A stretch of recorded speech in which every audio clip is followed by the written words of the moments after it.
పెట్టాలి దీపం. కానీ కార్తీక పౌర్ణమి నాడు దీపం వెలిగిస్తే వెలిగించి వెళ్ళిపోకూడదు. కొవ్వొత్తితో అస్సలు వెలిగించకూడదు దీపాన్ని. ఎందుకంటే అది చచ్చిపోయిన జంతువు యొక్క కొవ్వుతో తయారు చేయబడుతుంది. వెంటనే ఆ దీపం అపవిత్రం అవుతుంది. కాబట్టి కొవ్వొత్తులతో వెలిగించకూడదు, అగ్గిపుల్లతో వెలిగించకూడదు. కార్తీక పౌర్ణమి నాడు సుగంధమైనటువంటి దాంతో, అంటే అగరుపుల్ల వెలిగించుకుని అగరపుల్లతో దీపాన్ని వెలిగించుకోవాలి. వెలిగించి వదిలేయకూడదు. దాంట్లోకి వెంటనే అక్షతలు తీసుకుని చేత్తో పట్టుకుని దామోదరమావాహయామి అని కానీ త్రయంబకమావాహయామి అని కానీ రెండు మాటలలో ఏదో ఒకటి చెప్పాలి.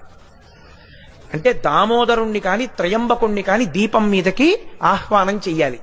ఎక్కడైనా చెత్త ఉండిపోయినా కూడా రేపు లౌకికాగ్నితో వెలిగించకూడదు. ఈ ఆవాహన చేయబడిన దీపంతో వెలిగించి ఆ దీపం దగ్గర నిలబడి ఒక మాట చెప్పాలి అందరు. పెట్టాలి దీపం. కానీ కార్తీక